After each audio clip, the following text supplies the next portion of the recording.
The Arcam ST5 is the streamer in a newly introduced clean-looking Radia series of stereo products. It functionally and design-wise integrates with the Radia amplifiers like the A25 I reviewed last week.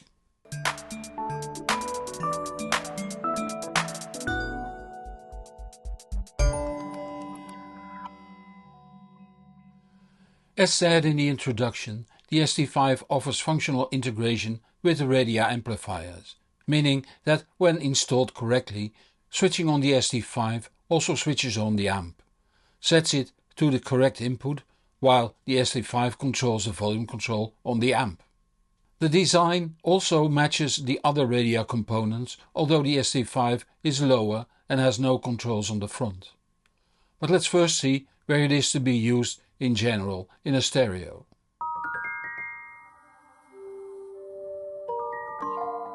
Being a network player, it needs to be connected to the network over either Wi-Fi or Ethernet cable to your router, so it can get streams from internet radios and streaming services. If there is music on your computer, that can be played back using a DLNA server like Minim server. The ST5 will also be Roon ready, but it's still waiting for certification by Roon Labs.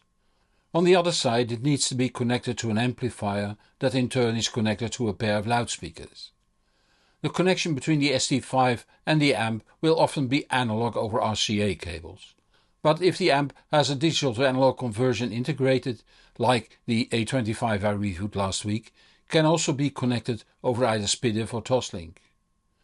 Primary functions and some menus can be controlled using the infrared remote, but a smartphone or tablet is used for selecting music.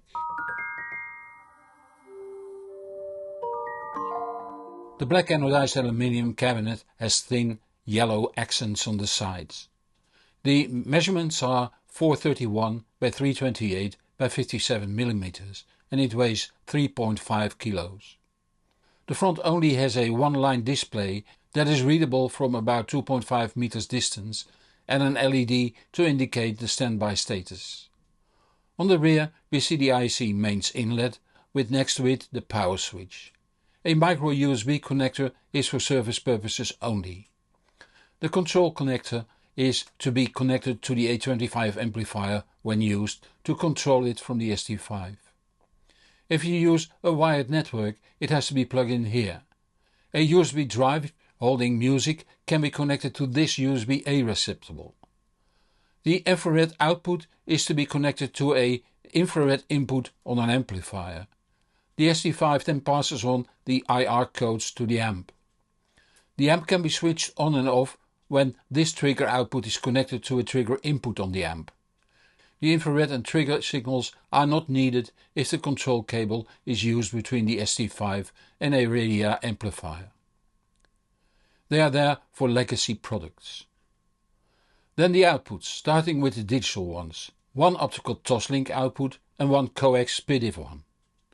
A pair of RCAs form the analog outputs. Against the plastic awning at the rear there are two antennas for Wi-Fi and Bluetooth.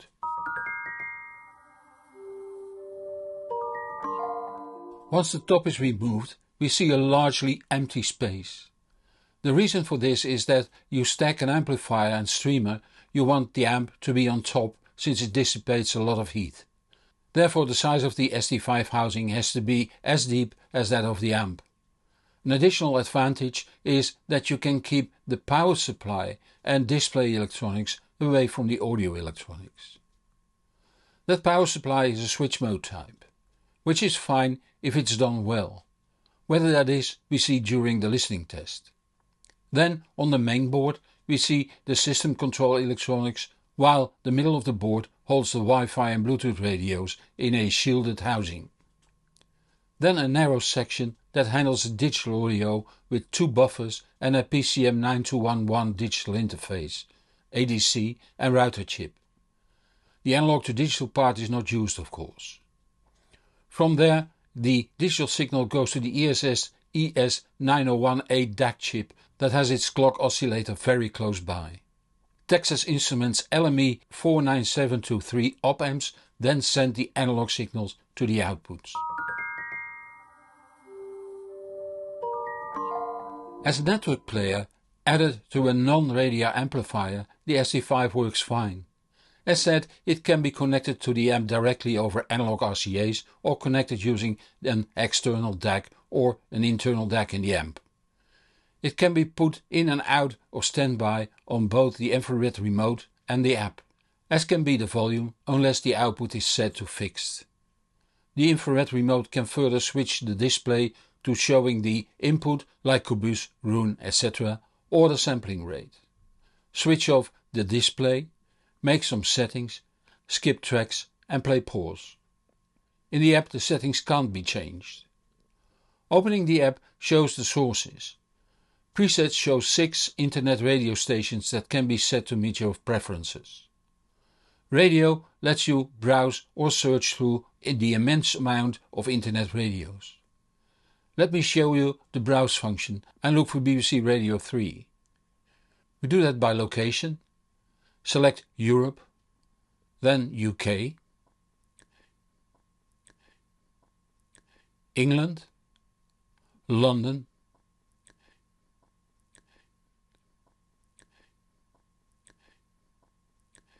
and then BBC 3. When play is tapped and the Play Now screen is opened, we see the BBC Radio 3 logo and the file format, here FMP4 at 48 kHz 32-bit. If you now go back one screen and tap the plus, you can add this station to the presets or the favorites. Let's see if that succeeded. And there it is. Streaming services work almost like this, although the menus are defined by the service. Let's go to Qobuz and do Discover, Pop Rock, Qobuz Playlist and, well, let's select Qobuz Top 50 Playlists. Tap the top song and Peter Gabriel starts playing. If you want to play music from your computer or NAS, it has to have a DLA server program running. I use an old €99 Synology NAS with a single 3TB hard disk running Minim server here.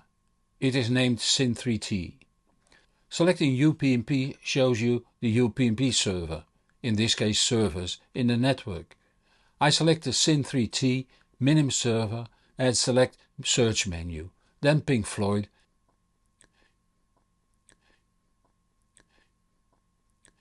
and scroll for metal. Easy peasy. As you can see, it's a rather simple app, and as with any app, it will need to get used to. Then what about Tidal and Spotify? Well, you need to use the Tidal Connect and Spotify Connect for that. These use the DLA protocol to send the music to the ST5. And if you want to use Audevana, it uses the same protocol as you can see here. Roon Ready is waiting for certification. I could already try it since the firmware has been implemented and I am granted developer status by Roon Labs. It already worked fine. Given the currently very long waiting time, certification might take some time. Others like Grim Audio and Eversolo are waiting for a long time too. Luckily the Grim players have a computer aboard and can therefore be used without certification. I started off in setup 2, where the ST5 was connected to the Uptone Audio Ether Regen with Uptone Audio UltraCap's 1.2 power supply.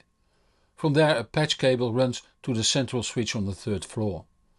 The analog outputs were connected to the Marantz PMKI Pearl Lite that drove the Acoustic Energy Radiance 1 loudspeakers connected over Kimber 4PI loudspeaker cable. They were supported by the REL T5 subwoofer that is connected to the loudspeaker terminals on the Marantz using the cable that came with the sub. The ST5 was controlled over an iPad Pro 2 running the Arcam Radia app and the Roon app. The equipment was placed in the target rack. The ST5 offers a lot of resolution in its class. Voices are nice, the lows go deep and have good texture. The spatial information is generously projected in the room with clear placement of instruments and voices. This is a very well sounding streamer for its price. Let's see what it does in my setup 1. Although clearly too highly reached, I always like to see what the device on the test does in my setup 1, where the connection to the network was made over the Zissel GS1900-10 HP switch and is filtered by the Network Acoustics Eno system.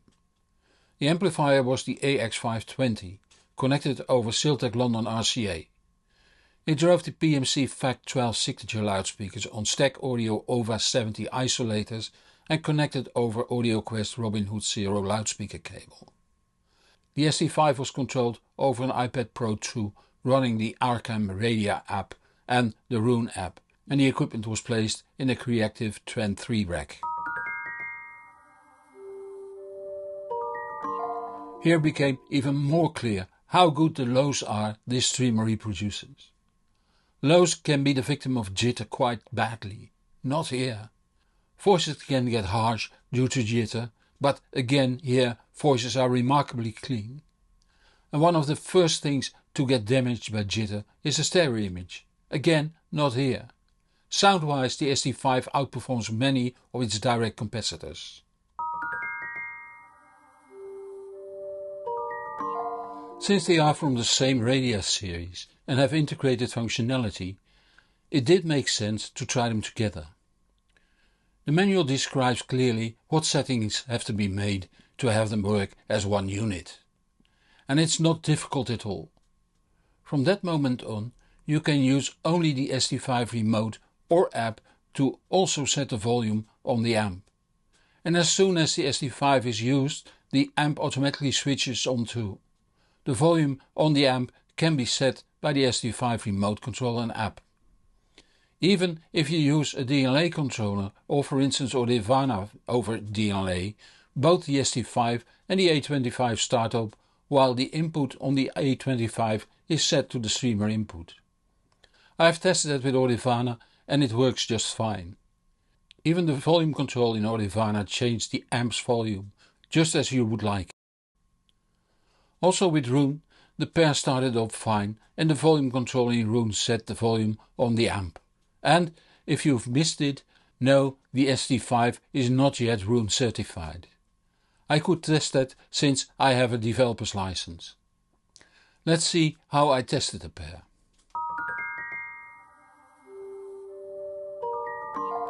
Since the A25 amp did so well in my setup 1, I wanted to test ST5 here too, in combination with the amp.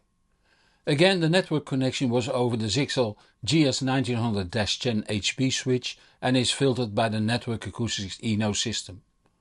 The analog connection between the A25 and the ST5 was over Siltec London RCA cables, while the digital connection was over Vanderhul MC video cable. The PMC FAC12 signature loudspeakers on Stack Audio A25 isolators were connected over AudioQuest Robin Hood Zero loudspeaker cable. The ST5 and A25 combination was controlled over an iPad Pro 2 running the Arcam Radia app, the Audivana app and the Rune app. The equipment was placed in a Creative Trend 3 rack. I started off using the analog connection and that confirmed what I already heard using the Air amp. A very good streamer, also over the A25 amp. But since the amp has an MQA DAC, I was even more interested in using the digital connection. MQA, despite what a group of bitheads say, is a very good way of making affordable equipment sound better. Not only with MQA files, but often also with conventional FLAC and WAV files. And that is the case here too. Using the DAC in the amp while sending the digital information from the ST5 sounds really great. The role of the ST5 here probably is the buffering, which apparently is done very well.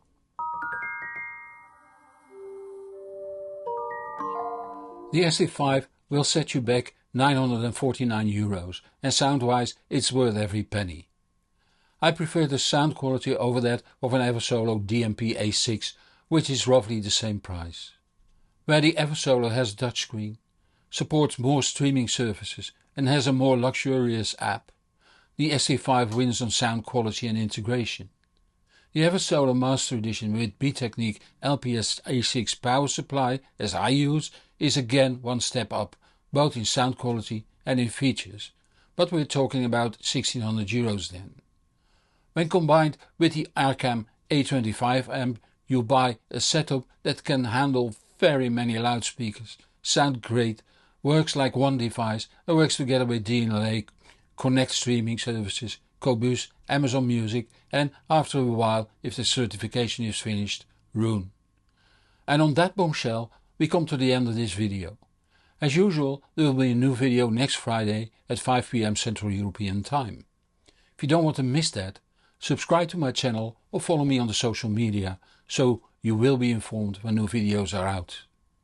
Help me reach even more people by giving this video a thumb up or link to this video on the social media. It is much appreciated. Many thanks to those viewers that support this channel financially. It keeps me independent and lets me improve the channel further. If that makes you feel like supporting my work too, the links are in the comments below this video on YouTube. I'm Hans Beekhuizen, thank you for watching and see you next week. And whatever you do, enjoy the music.